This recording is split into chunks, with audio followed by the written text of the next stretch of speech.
Yo, what is up? It's the first part of a two-round mock draft. All right, let's get into it. So, the first overall pick, no brainer at this point, Aiden Hutchinson. This team needs a culture changer on the defensive end, and this guy is the best player in the draft. So, number two, I'm actually going to have a trade. I'm going to have the Giants send the fifth overall pick and the 36th overall pick this year to Detroit in return for number two, and then a third rounder in 97 this year. So they're swapping 60 spots in the second and third round. I like this pick because I'm going to have the Giants take Evan Neal. They've done a good job at addressing the O line this offseason, but there's still work to do. And Evan Neal's my number one offensive line prospect in the draft. They can put him at right tackle, left guard, or if Andrew Thomas declines for some reason, even though he did improve a lot last year, they can put him at left tackle. At number three, I'm gonna have the Texans take Ike Ekwonu, my second best offensive line prospect in the draft. They need help everywhere. Just get the best player available. This team wants to see what Davis Mills has in them before they go commit to someone next year. So let's give them all the help in the world.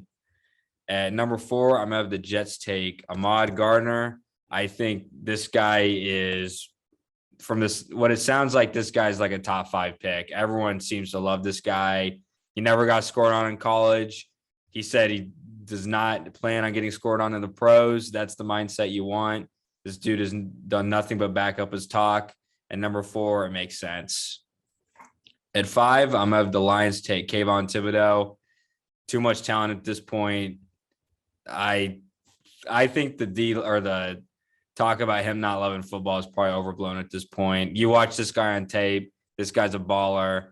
I get some people are saying Trayvon Walker should go ahead of him, but Kayvon Thibodeau is less of a project in my opinion. Just get the guy that you're more sure about. Dude was dominant at Oregon. Maybe a little inconsistent, but Lions need defensive line help on the edge. Kayvon Thibodeau at five. So at six, might be kind of a shocking trade because they're in division rivals, but I think this ultimately helps both teams. I'm going to have the Saints send the 16th overall pick and the 49th overall pick to the Panthers. And the reason I'm going to do this is because the Saints need a left tackle of the future.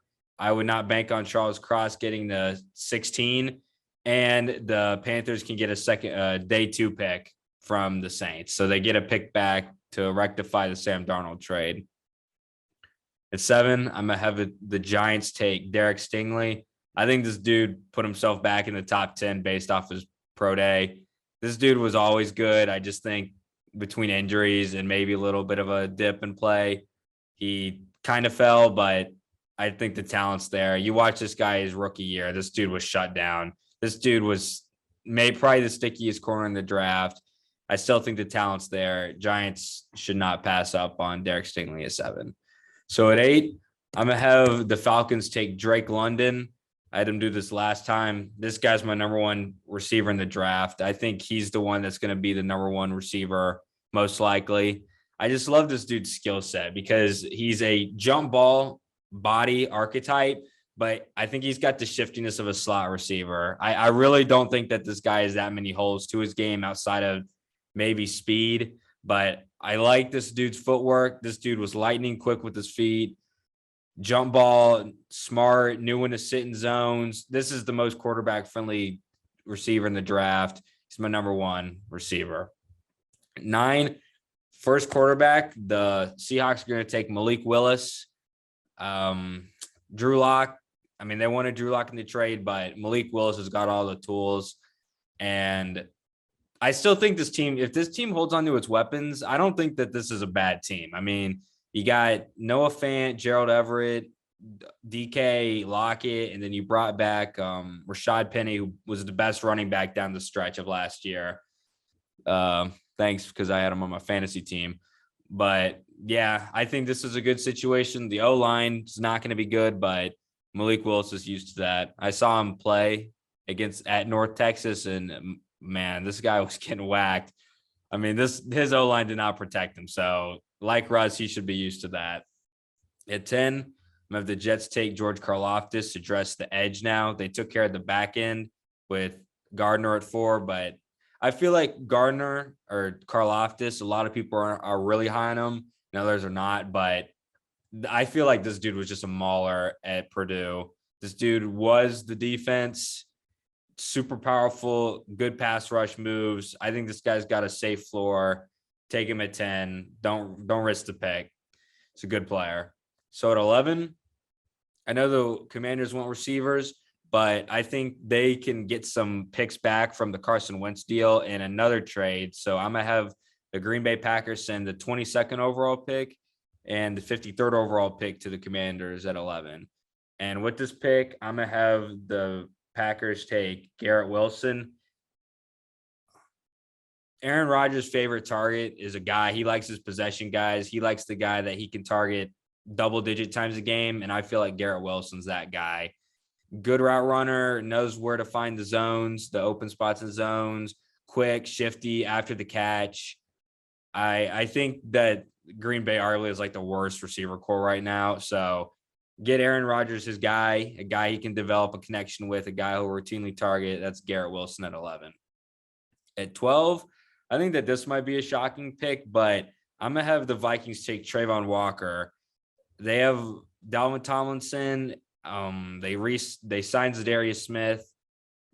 But I think if they put this guy on the edge of the 3-4, I think that this is probably the best front seven in football. I get that they need cornerback help, but at this point, I don't know if they should reach for a corner.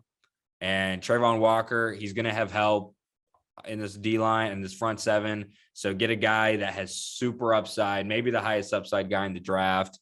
Yeah, take him, put him, let him have fun. I know they need O-line help, but I just like Trayvon Walker at 12. At 13, I'm going to have the Texans take Tyler Linderbaum. I'm an O-line guy. I always feel like you should go O-line before skill position because I'm a Cowboys fan. And look, we had CeeDee Lamb, Amari Cooper, Gallup, Schultz, Zeke, Pollard. We didn't do anything at the latter half of the season because the O-line couldn't block for anything. So let's get a dominant O-line. I mean, Laramie Tunzel, Ikem Ekwonu, Tyler Linderbaum. You get a few other pieces in there. I mean, Davis Mills, get him some receivers later in the draft. I think that this instantly becomes a great offense. I mean, they were scrappy last year. And I mean, if Davis Mills isn't good this year, get Bryce Young or CJ Stroud in, and they've immediately got a great offensive line. And I know Ikem and Tyler might have different skill sets, but I think Ikem can take if people are concerned with Tyler struggling with power, just have Ikem deal with people. Have Ikem deal with the interior guys and let Tyler get out in space and make plays. At 14, I'm going to have the Ravens take Zion Johnson. They need O-line help. You can't have Lamar Jackson keep getting injured. Get a guy that has experience at center or can probably play center, can play guard and maybe even some tackle. Yeah, they just need O-line help in Baltimore. Whenever they were good, they always had a good O-line. At 15, I'm going to have my third trade of the draft, and I'm going to have the Chiefs send the 29th overall pick and a second round next year in exchange for Philly's 15th pick. So the Chiefs are going to take Chris Olave. I think that this is probably the most Tyreek Hill-esque receiver in the class. I don't know if he's as shifty as Tyreek, but great routes. That's the thing with Tyreek. He's also a great route runner. He's not just a deep threat. Chris Olave's got the speed. He's got the routes. And I think he's a little underrated because I feel like he's fallen in the Justin Jefferson category where I don't know if people thought Justin Jefferson could be a 1 because he played behind Chase, who I think's better, but Justin Jefferson's definitely a number 1 in the league, top 10 for sure. I think Chris Olave is underrated. So I think this is a good trade for the Chiefs. And from the Eagles' perspective, with all these trades they're making, I've seen people say that they're going to be in the hunt for a top quarterback next year. And the way this team's built, they're not going to be bad enough to pick Bryce Young or CJ Stroud. They got to be really bad. They'd have to tank, honestly, because this team's too good to tank. They made the playoffs last year. So I get them a second round pick next year. they can use that as ammunition in a trade up next year if they need to trade up for somebody. So at 16, I'm going to have the Panthers take Matt Corral, who's personally my favorite quarterback in the draft class. I know some people have Kenny Pickett, but this is why I like Corral here. The Panthers honestly might be the worst culture, might have the worst culture right now in the NFL. This team's in shambles. They don't have any day two. They previously didn't have any day two picks before my trade with the Saints, but Matt Corral is a competitor. I mean, you've seen the improvement from last year to this year. The dude massively cut down on his turnovers. All I hear from this guy is that he's a grinder. He's a competitor. He's tough.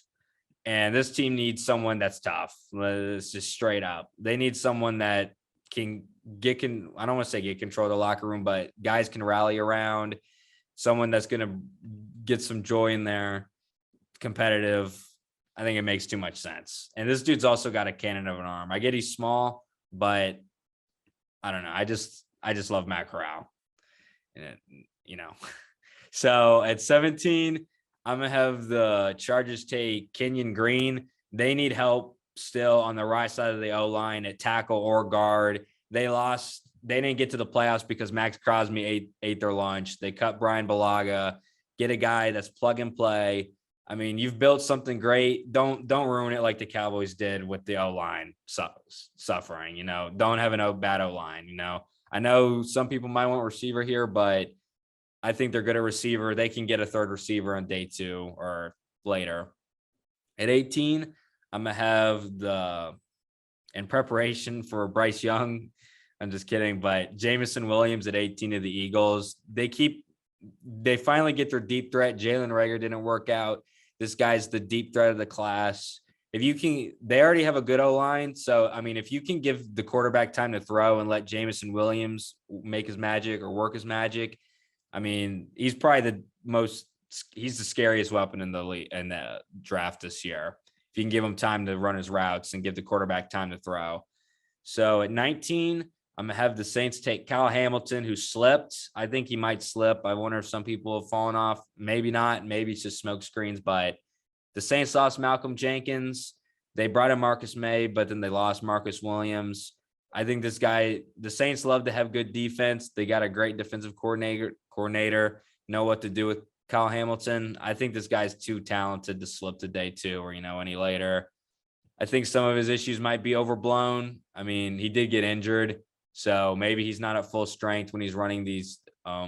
He was at the combine, but yeah, I like Kyle Hamilton at 19, good value. At 20, I'm going to have the Chargers take, or not the Chargers, the Steelers take Trevor Penning. They need help on the O-line. I think Najee Harris is the future of this team, not Mitch Trubisky. I mean, look how many touches they gave him this year. Let's get Najee Harris some help. Let's not break him down. At 21, I'm going to have the Patriots take Nakobe Dean. To me, this is probably the best pick in the draft. I do not think this guy I think he's going to fall, but someone this intelligent should not fall this far. I get that the measurables and the size aren't there, and he might not be like a take on blockers guy in the league, but I just think this guy's so good. And I think Bill Belichick's going to love this guy's mentality. I'm a fan of because this is my mindset. If you're not going to take a guy because of his athleticism, or you're not going to take a guy because of it. Yeah. You're not going to take a guy because of his athleticism, and you're going to overlook his mindset. That's the opposite of what you should be doing. You should be looking at a guy's mindset before you look at the athleticism. And Nakobe Dean has got the mindset. So at 22, I'm going to have the football team take Treylon Burks. They get the receiver here. They can use him like Debo. I think he's a good compliment to Terry because Terry's like a deep threat, which Treylon Burks is too. But I think Treylon Burks, you can get involved in the screen game. You can run him a bit. This guy breaks a tackle. He's gone. I know he didn't run that fast, but this guy has breakaway speed on tape. At 23, I feel like this is a cliche pick because Washington corners and Arizona are kind of synonymous with each other, but this is why I think Trent McDuffie makes sense to the Cardinals at 23. You couldn't stop Cooper Kupp in the slot. Cooper Kupp's the best receiver in the draft or in the NFL right now. maybe outside of Devontae Adams, but I mean, Cooper Kupp at least completed the greatest receiver season ever. And I forgot the Washington corner that the Cardinals already had, but I saw one play where he got cooked in the slot, like right off the bat. Even he basically was, his ankles were broken.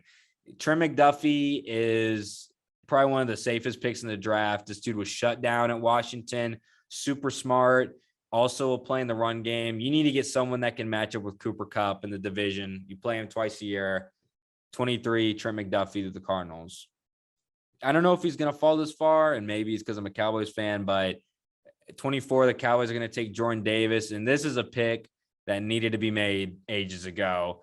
The Cowboys' playoffs hopes in recent years have always ended because they've been gashed in the run game, and it's something that the Joneses need to take more serious.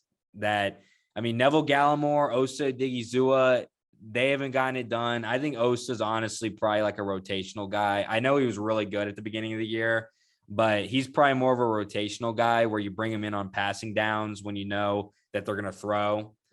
He's not that big. This team needs someone that can just clog the lanes, because the Rams game 2 years ago, you thought that, or a couple years ago in the divisional round, you thought that team defense was good. 2 100-yard runners on you. I mean, let's get serious here in Dallas. We take Jordan Davis at 24. At 25, you get, I mean, Von Miller some help. This defense was already scary. Give him Von Miller. Now we're going to give him Devontae Wyatt in the middle.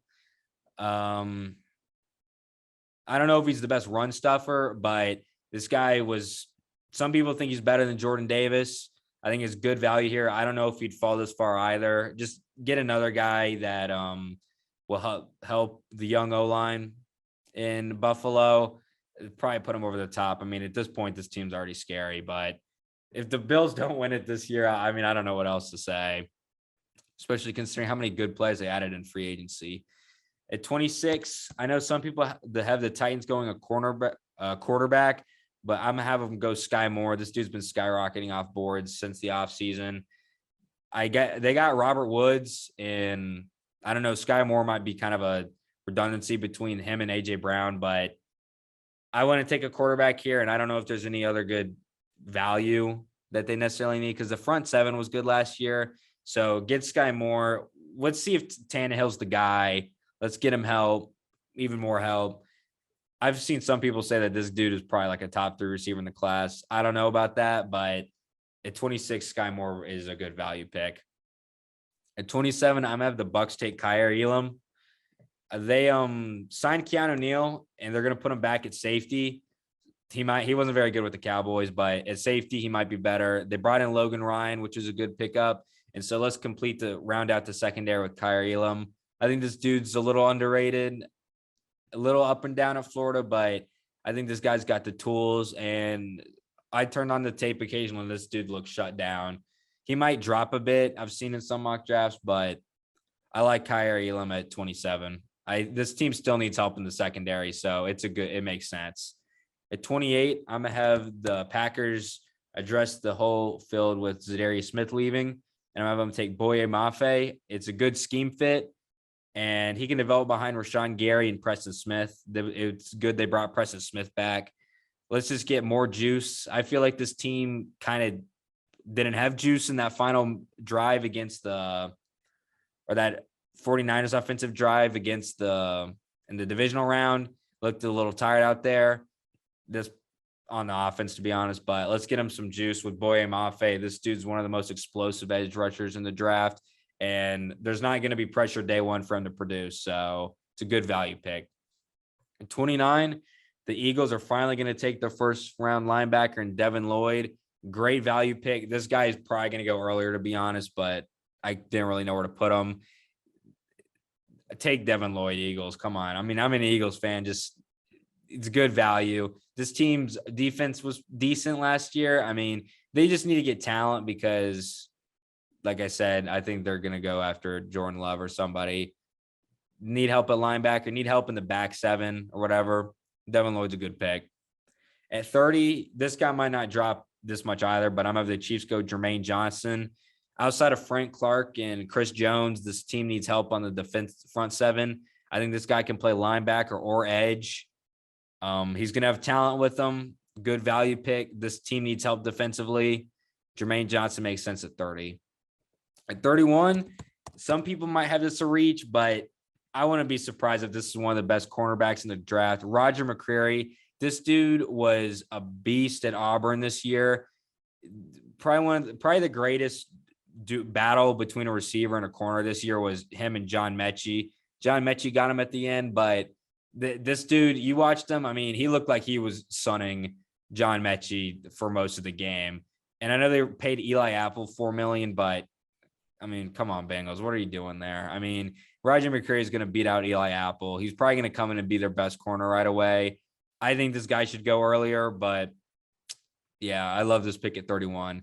And at 32, this guy's dropped a lot for me. He's probably not going to drop this much, but I'm going to have the Lions at 32 go Kenny Pickett. At this point, some people might say, why are you even going a quarterback? Just tank or have Jared Goff play next year. But this is why I like the pick. I got the Lions 36th overall pick in this mock draft from the Giants. And you take a quarterback in the first round, especially at 32. It's not an expensive deal really on the cap hit. You know, it's a final pick of the first round. You get the 5th-year option too because it's the first round. And many people have Kenny Pickett as their first round pick. And if he doesn't pan out, maybe it's a wasted pick. But like I said, you have 2 picks in the top. You have 2 picks in the first top 4 picks tomorrow in round 2. And if Kenny Pickett doesn't pan out, you can trade him probably for something, or he'd be a hell of a backup because Jared Goff is not the answer. So let's be real, he's not. So yeah, Kenny Pickett, last pick of the first round. And yeah, soon I'll have my day 2 pick, part 2 of this draft. But yeah, thanks for watching, guys. Subscribe, leave a like if you want. Comment what you want to see or comment for your team in the comment section because I don't watch all these teams. So I'm not totally up to date on their needs. But yep. Thanks and see you next time.